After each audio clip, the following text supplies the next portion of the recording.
Hello students, welcome to the online classes of ideal education point. तो हम 12th class का chapter 5 हमने पिछली क्लास में स्टार्ट किया था और आज हम उसका जो बचा हुआ पार्ट है उसको सेकेंड वीडियो में कंप्लीट करने जा रहे हैं। तो जैसा कि कल हमने बात की थी डिफ्यूजन के बारे में, ठीक है। अभी उसी का ही एक दूसरा मतलब तरीका है, दैट इज़ उसको डिस्कस करते हैं। सबसे पहले बात करते हैं परमिएबिलिटी की, ठीक है। परमिएबिलिटी क्या होता है कि कोई एक सेल है जैसे, ठीक है, उसकी एक मेम्ब्रेन है, सेल मेम्ब्रेन या फिर सेल वॉल, तो वो क्या करती है अपने इस पार से उस पार कुछ सॉल्वेंट और सॉल्यूट के मॉलिक्यूल्स को आना जाना अलाउ करती है, ठीक है। तो उस एबिलिटी को कहते हैं परमिएबिलिटी, ठीक है। सो एक बार डेफिनेशन देखते हैं। It is the ability of a cell membrane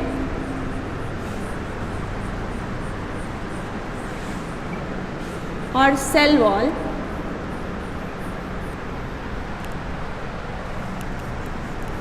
which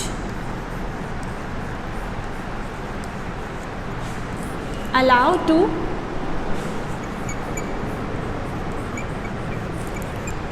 molecules of solute and solvent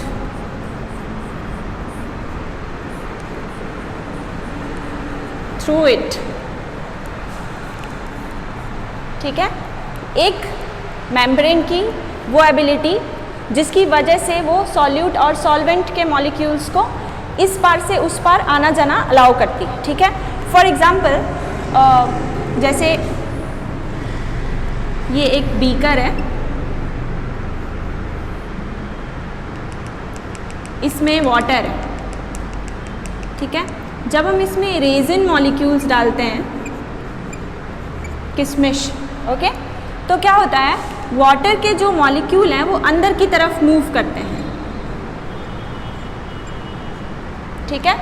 और वहीं अगर आप कुछ टाइम बाद उस पानी को टेस्ट करोगे तो वो स्वीट होगा टेस्ट में, मतलब कि जो इसके अंदर स्वीट सब्सटेंस है, शुगर के जो सब्सटेंस हैं वो बाहर की तरफ आ रहे हैं। बात समझ में आई?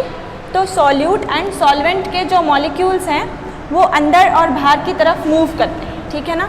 इसी को ही हम क्या बोलते हैं, परमिएबिलिटी, ठीक है। नाउ एक होता है semi permeable membrane. Semi permeable membrane मतलब वो मेम्ब्रेन जो कि कुछ स्पेसिफिक सब्सटेंस को ही अपने अंदर आने को अलाउ करती है और कुछ स्पेसिफिक सब्सटेंस को ही बाहर जाना अलाउ करती है। मतलब कि it is a membrane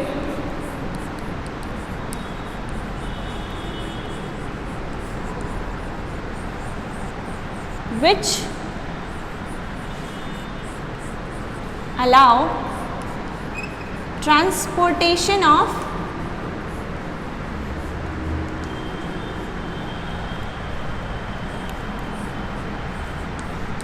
some specific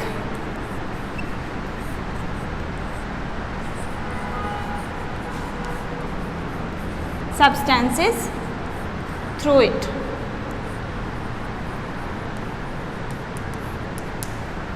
okay. यहाँ तक बात समझ आई? ठीक है, एक बार इसको लिखते हैं।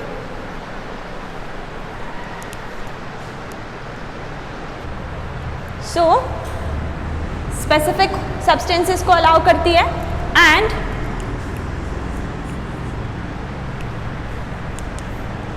इट रिस्ट्रिक्ट ट्रांसपोर्टेशन ऑफ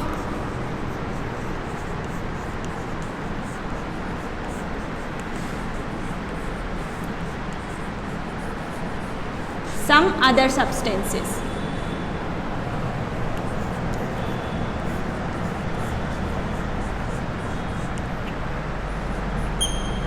ठीक है। ये हो गई सेमी परमिएबल मेम्ब्रेन। इसी का ही एक टॉपिक है ऑस्मोसिस, रिलेटेड इसी से है, थोड़ा सा डिफरेंस है। तो वो क्या है हम देखते हैं इसको।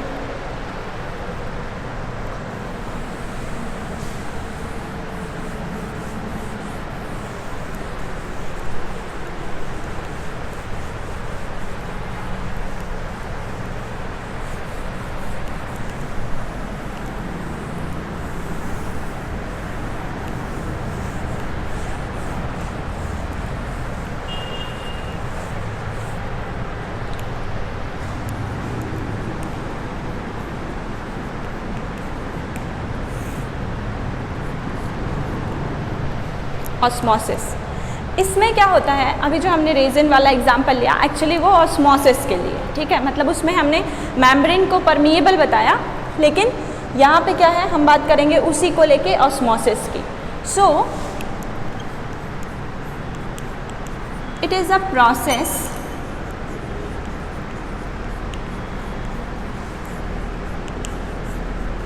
in which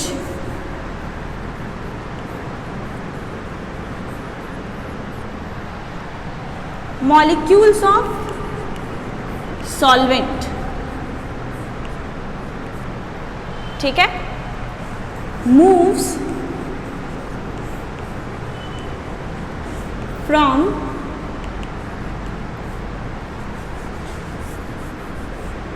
the high concentrated from the low concentrated solution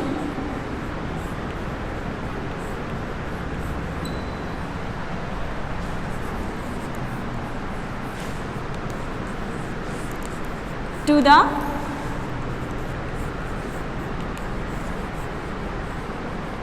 higher concentrated solution.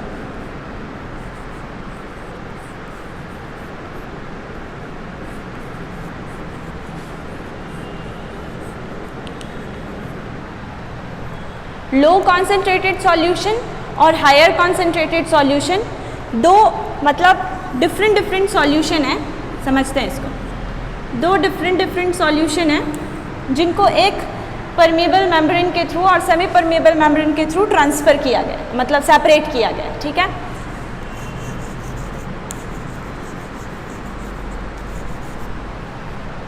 इसकी जो कॉन्सेंट्रेशन है वो है 10x और इसकी जो कॉन्सेंट्रेशन है वो है 2x, मतलब कि जो सॉल्यूट का अमाउंट है वो इसमें ज़्यादा है और इसमें कम है, मतलब ज़्यादा गाढ़ा सॉल्यूशन हुआ ये वाला, ठीक है। चलो इसको नंबर डाल देते हैं ताकि हमें पता चले, ठीक है। So solution B is more concentrated solution then A, मतलब ये तो कैसा सॉल्यूशन है, डाइल्यूट। डाइल्यूट किसको बोलते हैं, जिसके अंदर सॉल्वेंट का अमाउंट ज़्यादा होता है और सॉल्यूट जो है वो कम होता है, ठीक है।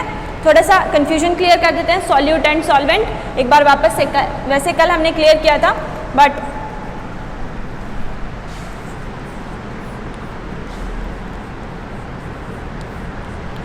अगर हम सॉल्वेंट की बात करें तो वाटर और एनी अदर लिक्विड, ठीक है, जो किसी भी सब्सटेंस को अपने आप में घोल लेने की एबिलिटी रखता है उसको हम क्या कहते हैं, सॉल्वेंट, ठीक है। दूसरा होता है सॉल्यूट। सॉल्यूट क्या है, कोई भी सॉलिड सब्सटेंस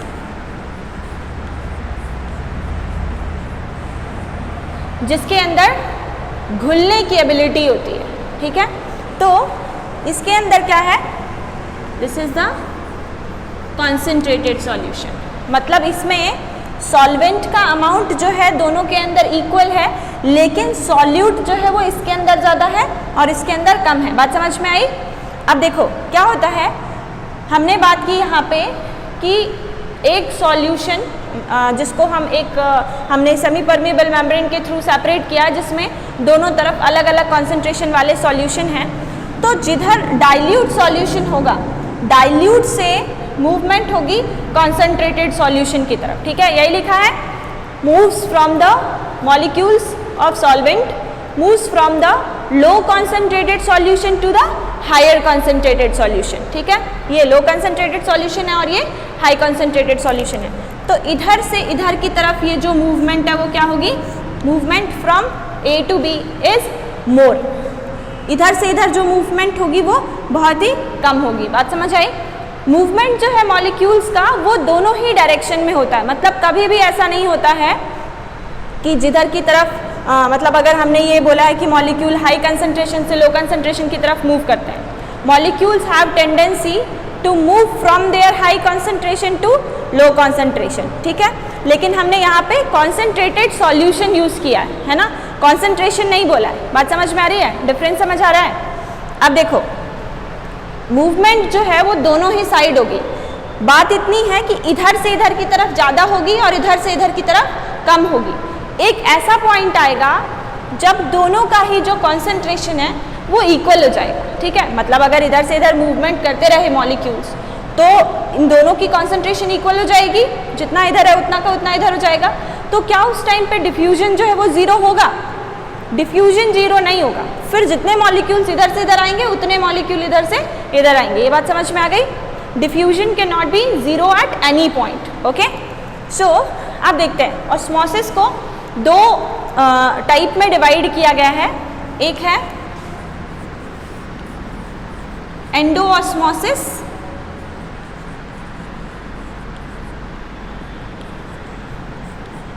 और दूसरा है एक्सोऑस्मोसिस।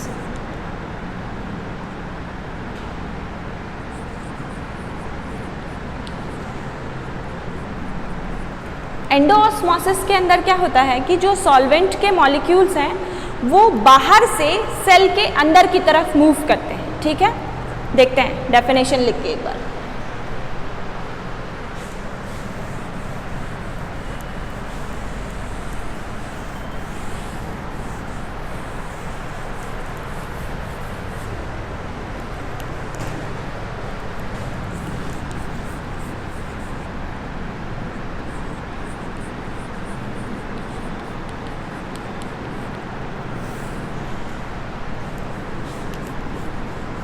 When a cell is kept in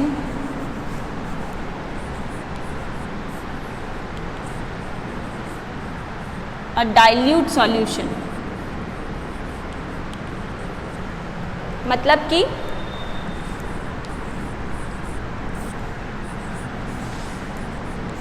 concentration of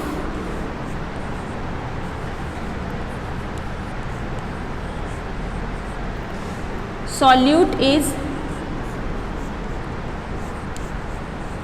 higher inside the cell। बात समझ में आई? जो सॉल्यूट की कॉन्सेंट्रेशन है सॉल्यूट की, ठीक है, वो किसके अंदर है? सेल के अंदर ज़्यादा है, ठीक है। फॉर एग्जाम्पल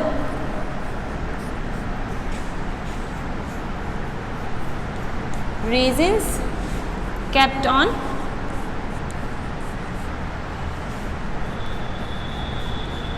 वाटर, ठीक है। तो अब यहाँ पे क्या होगा? सॉल्वेंट के जो मॉलिक्यूल्स हैं वो अंदर की तरफ मूव करेंगे, ठीक है। So the movement of solvent molecules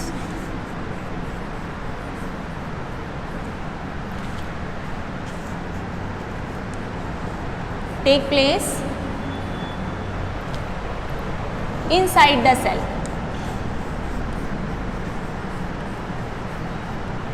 ठीक है। जो सॉल्वेंट की जो मूवमेंट है वो बाहर से अंदर की तरफ होगी और रेजिन क्या हो जाएंगे? स्वेल हो जाएंगे, ठीक है। इसको हम क्या बोल रहे हैं? एंडोऑस्मोसिस, ठीक है।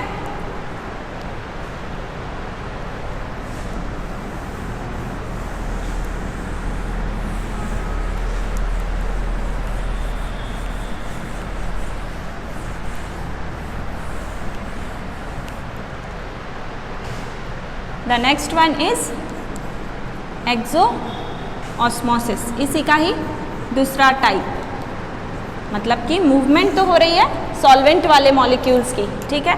एक्सोऑस्मोसिस में क्या होता है? If a cell kept in a solution or kept in solution ही लिख देते हैं, kept in a solution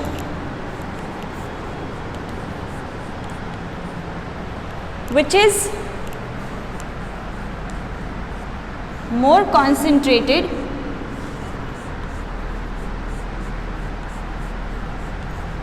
as compared to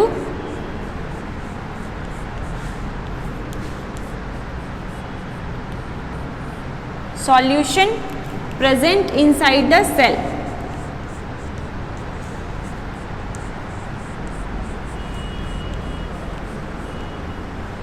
मतलब कि एक सेल को हम ऐसे सॉल्यूशन में रख रहे हैं जिसकी मतलब उस सॉल्यूशन की जो कंसंट्रेशन है वो सेल के कंपैरिजन में ज़्यादा है, मतलब ज़्यादा गाढ़ा है, ठीक है।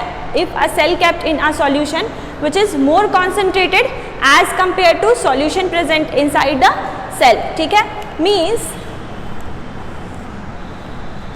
It is a sugar solution, okay, मतलब कि चाशनी, ठीक है।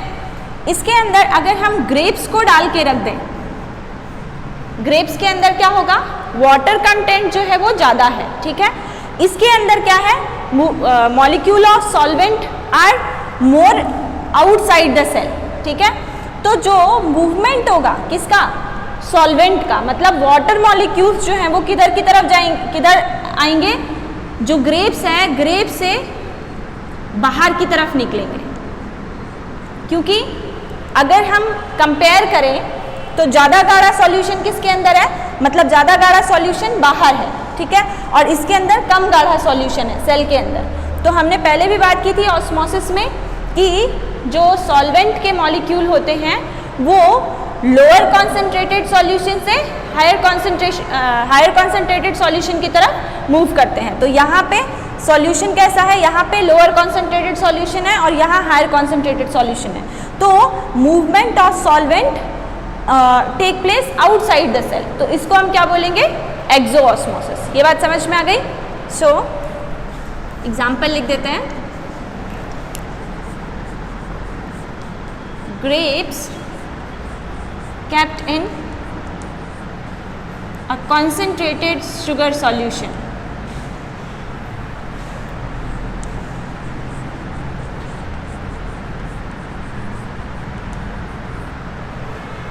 So, movement of water molecules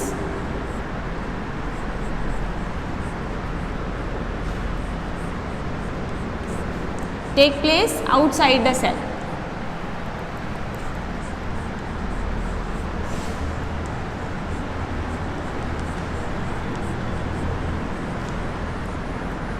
नीचे तक दिखाई दे रहा है, ये बात समझ में आ गई।